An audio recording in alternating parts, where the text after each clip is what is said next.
Assalamualaikum warahmatullahi wabarakatuh. Teman-teman, bagaimana kabarnya? Oke, pada kesempatan kali ini saya Aulia Destianti dan teman saya Putri Maduratna akan menjelaskan mengenai PSAK 15, yaitu investasi pada entitas asosiasi dan ventura bersama. Untuk materi yang akan dibahas mengenai PSAK 15 ini terdiri dari tujuan dan ruang lingkup, kemudian ada definisi, ada pengaruh signifikan, metode ekuitas, penerapan metode ekuitas, penghentian penggunaan metode, perubahan status entitas asosiasi ventura bersama, perubahan dalam bagian kepemilikan, laporan keuangan investi, saham preferen kumulatif dan investi merugi, rugi penurunan nilai, tanggal penerapan, serta bagaimana analisis dan penerapan PSAK 15 pada laporan keuangan perusahaan. Dan yang terakhir adalah kesimpulan. Oke, langsung saja kita menuju ke pembahasan pertama, yaitu mengenai tujuan dan ruang lingkup dari PSAK 15. PSAK 15 memiliki tujuan untuk mengatur perlakuan akuntansi investasi pada entitas asosiasi dan mengatur persyaratan penerapan metode ekuitas atas akuntansi investasi pada entitas asosiasi dan ventura bersama. PSAK 15 memiliki ruang lingkup yang diterapkan oleh seluruh entitas yang merupakan investor dengan pengendalian bersama atau pengaruh signifikansi atas investi. PSAK 15 ini memiliki 5 definisi, ya diantaranya yang pertama adalah entitas asosiasi, yaitu entitas yang mana investor ini memiliki pengaruh yang signifikan. Pengaruh signifikan itu adalah kekuasaan untuk berpartisipasi dalam keputusan kebijakan keuangan dan operasional investi, tetapi tidak mengendalikan atau mengendalikan bersama atas kebijakan tersebut.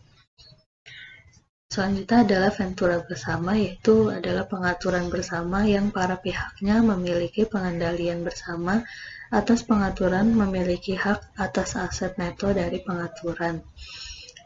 Yang keempat adalah ventura bersama, yaitu pihak dalam ventura bersama yang memiliki pengendalian ventura bersama tersebut. Selanjutnya adalah pengendalian bersama itu adalah persetujuan kontraktual untuk berbagi pengendalian atas suatu pengaturan. Jadi yang ada hanya ketika keputusan tentang aktivitas relevan mensyaratkan persetujuan dengan suara bulat dari seluruh pihak yang berbagi pengendalian. Pengaruh signifikan ini memiliki dua indikasi.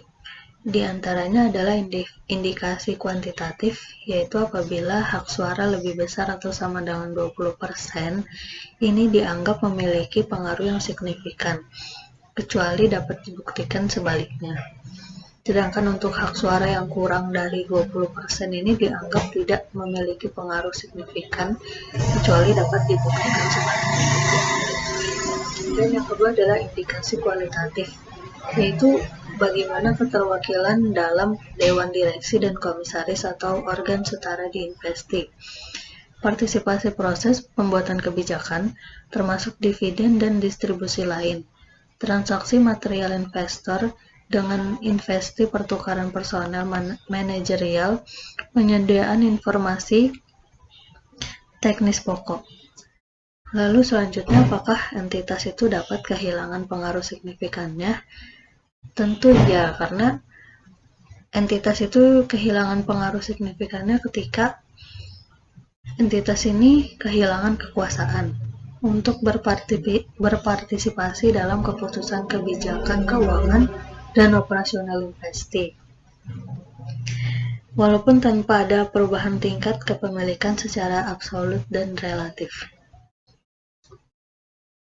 Selanjutnya, PSAK 15 ini menggunakan metode ekuitas, di mana Pengakuan awal investasi pada entitas asosiasi atau ventura bersama diakui sebesar biaya perolehan.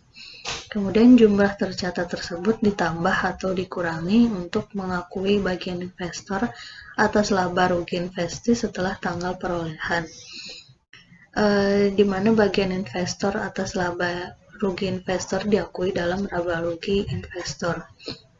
Entitas dengan pengendalian bersama atau pengaruh signifikan atau investee mencatat investasinya pada entitas asosiasi atau ventura bersama dengan menggunakan metode ekuitas ini. Lalu bagaimana penerapan metode ekuitas itu sendiri? Investasi pada entitas asosiasi atau ventura bersama yang memenuhi kriteria dimiliki untuk dijual, yaitu investasi dicatat sesuai PSAK 15, yaitu aset tidak lancar yang dimiliki untuk dijual dan operasi dihentikan. Jika tidak lagi memenuhi kriteria memenuhi aset dimiliki untuk dijual, maka metode ekuitas ini harus diterapkan sejak tanggal diklasifikasikan sebagai aset dimiliki untuk dijual atau retrospektif. Kemudian, laporan keuangan sejak periode klasifikasi harus disesuaikan.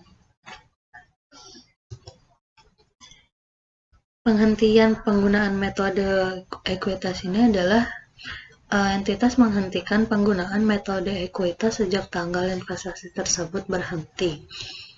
Jadi investasi pada entitas asosiasi atau ventura bersama ini terbagi menjadi dua, yaitu jika menjadi entitas anak, maka penggunaan PSAK 22 yaitu kombinasi bisnis dan PSAK 65 yaitu laporan keuangan konsolidasi. Yang kedua adalah jika kepentingan merupakan aset keuangan, entitas mengukur pada nilai wajar.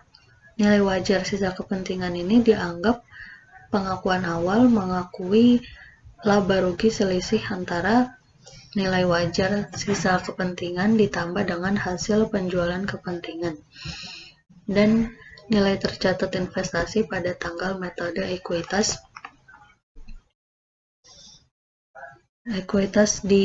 diterbitkan.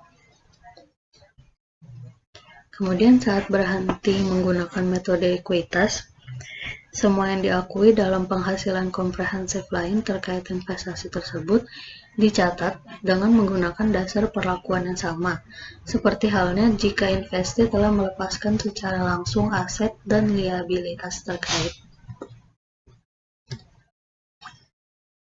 Oke, perubahan selanjutnya adalah mengenai perubahan status entitas asosiasi ventura bersama, yaitu jika investasi pada entitas asosiasi berubah menjadi ventura bersama atau investasi pada ventura bersama berubah menjadi entitas asosiasi. Untuk entitas melanjutkan penerapan metode ekuitas dan tidak perlu mengukur kembali kepentingan yang tersisa. Baik, selanjutnya akan dijelaskan oleh rekan saya Putri Maduratna. Baik, untuk selanjutnya akan saya bacakan, yaitu perubahan dalam bagian kepemilikan. Jika bagian kepemilikan pada entitas asosiasi atau ventura bersama berkurang, tetapi tetap menerapkan metode ekuitas, maka entitas mereklasifikasi ke laba rugi proporsi keuntungan atau kerugian yang diakui sebelumnya dalam penghasilan komprehensif lain yang terkait dengan pengurangan bagian kepemilikan. Jika keuntungan dan kerugian diisyaratkan untuk direklasifikasi ke laba rugi atas pelepasan aset atau liabilitas terkait.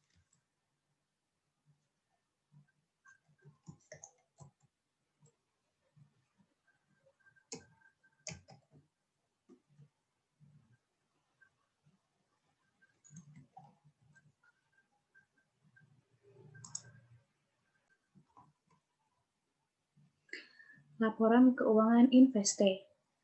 Laporan keuangan entitas asosiasi atau ventura bersama yang paling terkini digunakan dalam penerapan metode ekuitas. Jika tanggal pelaporan berbeda, penyesuaian dilakukan terhadap dampak dari setiap transaksi atau peristiwa signifikan yang terjadi di antara tanggal laporan keuangan entitas asosiasi dengan investor. Jika penyamaan tanggal tidak mungkin dilakukan laporan keuangan, dapat disusun pada tanggal yang berbeda.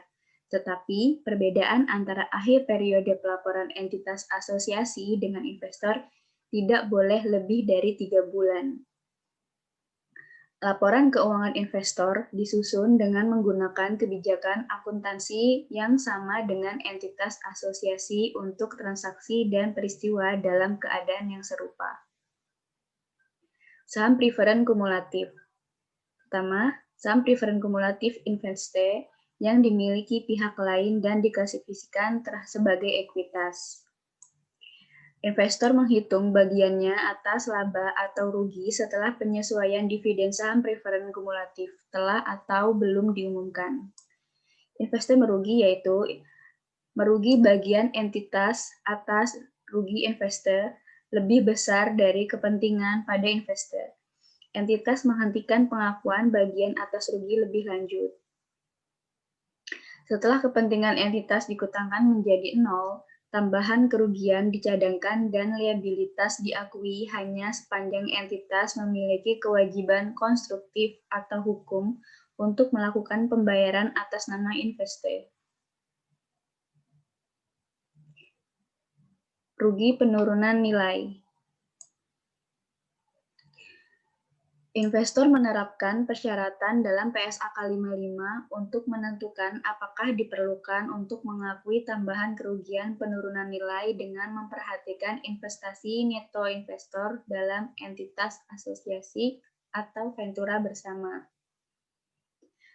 Karena goodwill membentuk nilai tercatat investasi dalam entitas asosiasi atau ventura bersama atau tidak diakui secara terpisah, maka tidak dilakukan pengujian penurunan nilai secara terpisah. Ketentuan penurunan nilai mengacu kepada PSAK 48.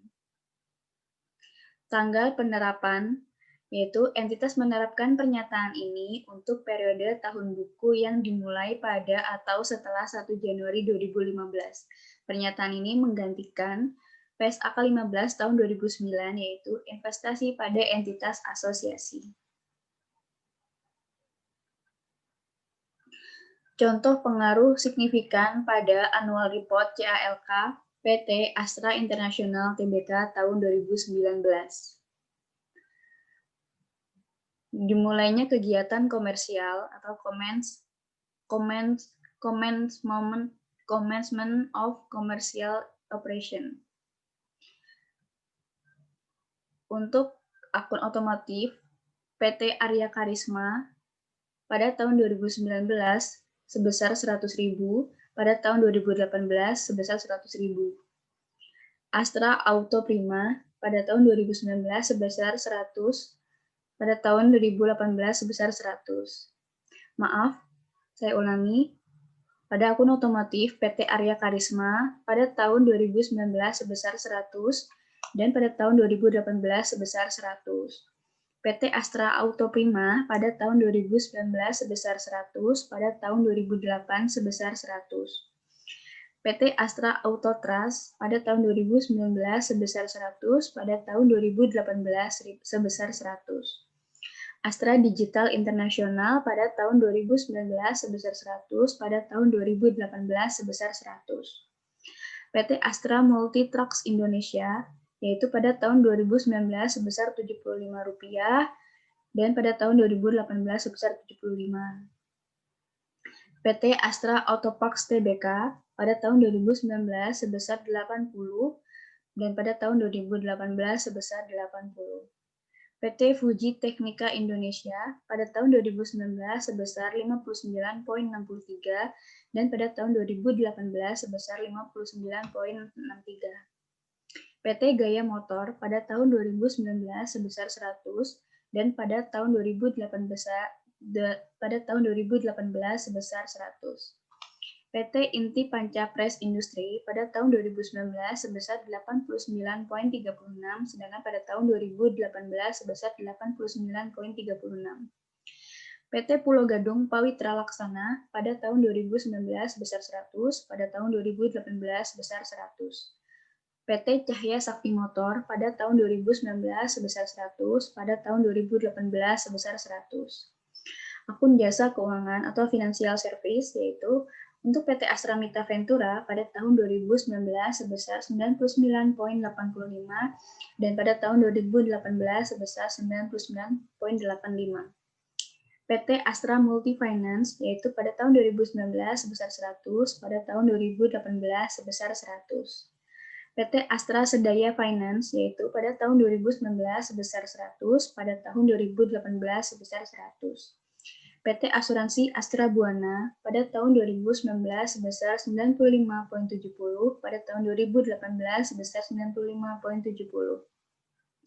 PT Federal International Finance yaitu pada tahun 2019 sebesar 100 dan pada tahun 2018 sebesar 100. PT Garda Era Sedaya pada tahun 2019 sebesar 100, pada tahun 2018 sebesar 100. PT Matraga Hasarana pada tahun 2019 sebesar 100, pada tahun 2018 sebesar 100. Sedaya Multi Investama yaitu pada tahun 2019 sebesar 100, pada tahun 2018 sebesar 100. PT Sedaya Pratama pada tahun 2019 sebesar 100, pada tahun 2018 sebesar 100. PT Syariah Multifinance Astra pada tahun 2019 100 dan pada tahun 2018 100. PT Stako Estika Sedaya Finance pada tahun 2019 sebesar 100, pada tahun 2018 sebesar 100. PT Surya Arta Nusantara Finance pada tahun 2019 sebesar 60 dan pada tahun 2018 sebesar 60. PT Swadharma Bakti Sedaya Finance pada tahun 2019 sebesar 100, pada tahun 2018 sebesar 100. Catatan atas laporan keuangan PT Astra International Tbk tahun 2019. Nomor 2, B, mengenai prinsip-prinsip konsolidasian. Ventura bersama adalah suatu entitas di mana grup memiliki pengendalian bersama atas satu venturer atau lebih. Entitas asosiasi adalah suatu entitas yang bukan merupakan entitas anak ataupun ventura bersama, tetapi grup memiliki pengaruh signifikan. Ventura bersama dan entitas asosiasi dicatat dengan menggunakan metode ekuitas. Akuisisi entitas anak, ventura bersama, dan entitas asosiasi. Proses awal atas akuisisi entitas anak, ventura bersama, dan entitas asosiasi melibatkan identifikasi dan penentuan nilai wajar yang akan dialokasikan untuk aset, liabilitas, dan liabilitas kontingensi yang dapat diidentifikasi dari entitas yang diakuisisi. Nilai wajar aset tetap, properti pertambangan, hak konsesi, aset tak berwujud, dan tanaman produktif ditentukan oleh penilai independen dengan mengacu pada harga pasar atau nilai sekarang dari arus kas bersih yang diharapkan dari aset tersebut. Setiap perubahan dalam asumsi dan estimasi yang digunakan dalam menentukan nilai wajar serta kemampuan manajemen untuk mengukur secara andal imbalan kontingensi entitas yang diakuisisi akan berdampak pada jumlah tercatat dari aset dan liabilitas ini. Berikut adalah catatan atas laporan keuangan konsolidasian pada tahun 31 Desember 2019 dan 2018. Investasi pada ventura bersama, nilai tercatat investasi untuk akun PT Bank Permata Tbk sebesar 10,371 dan untuk PT Astra Honda Motor sebesar 6.599 dan lain-lain 11.224. Maaf, untuk PT Bank Permata sebesar 10.371 rupiah.